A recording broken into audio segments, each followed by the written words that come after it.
Bonjour à tous, nous sommes actuellement avec les artistes DJ Chambord, donc Tim et Pierre. Bonjour les gars. Bonjour. Alors, Salut. On va avoir un seul micro pour deux. Donc.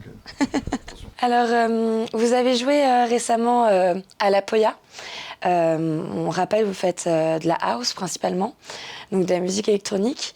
Mais c'est pas la première fois que vous jouez ici à Val d'Isère. Vous êtes un peu les résidents entre guillemets de Val d'Isère. Vous avez joué un peu partout. Qu'est-ce que ça vous fait de venir jouer souvent à Val d'Isère? Pourquoi vous aimez venir autant jouer ici? Pour ma part, moi je suis un peu un enfant de Val d'Isère. Je viens depuis que je suis né. Donc j'adore cet endroit. J'ai beaucoup d'amis ici. Et donc c'est toujours quand on a commencé notre duo ensemble, on a toujours essayé de venir jouer ici. Et voilà, ça fait tellement plaisir nos parents viennent, mes parents, tous les parents des amis viennent, les enfants, tout le monde, il y a toutes les générations qui viennent, donc c'est trop cool de passer ce moment ensemble. Et ouais, et aussi ça permet de skier et de faire la teuf en même temps, donc c'est plutôt bénéfique, quoi. Ouais, non, bah moi j'ai connu au fait grâce à Tim du coup qui avait quelque chose avec sa famille depuis longtemps ici. Donc comme ça fait 15 ans maintenant qu'on a commencé ensemble, on s'est très vite retrouvés à venir ici et j'avoue que je suis tombé par procuration un peu amoureux de la station parce que les amis de Timothée sont au fur et à mesure des années devenus aussi les miens pour la plupart. Et vous êtes originaire de Paris, mais vous venez d'expliquer, vous avez cette attache particulière à Val d'Isère. Qu'est-ce que vous aimez? C'est plus le côté village, le côté ski, le côté fête, tout? Moi, de mon côté, tout. Mais c'est pour ça, Val d'Isère, c'est un ensemble de... Ouais, justement, il y a le ski, il y a le village, même si j'avoue, je sors un peu moins, mais il y a aussi l'after-ski. Enfin, quand on était petit, avec nos amis, on allait tout le temps au Café Face, voilà, on finissait à la doudoune. Enfin, c'est toutes les Madeleines de Proust, un peu tout ça, en fait, au final. Donc, c'est vrai que ouais. Pour moi, c'est très spécial de toujours venir ici, de jouer ici encore plus, quoi. Et c'est vrai que récemment, en septembre, vous avez quand même été au Burning Man Festival.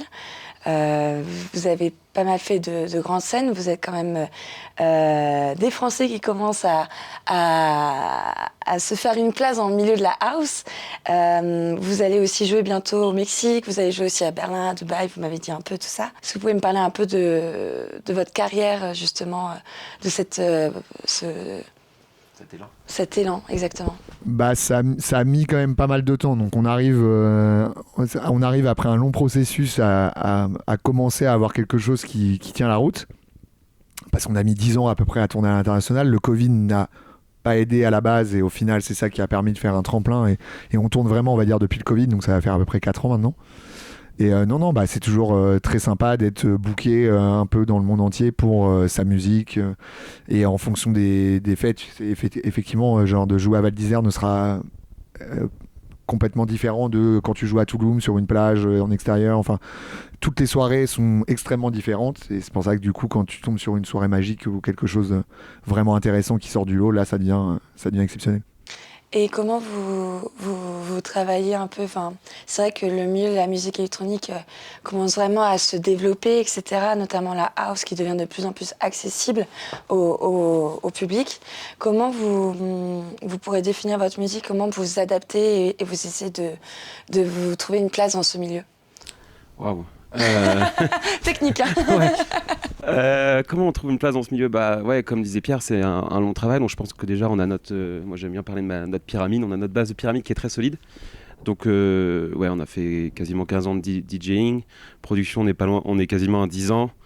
Après, on est une équipe qui roule, quoi. On sait comment on fonctionne. On bosse dans cette direction. Et ouais, c'est vrai que ça a été long, mais on y arrive.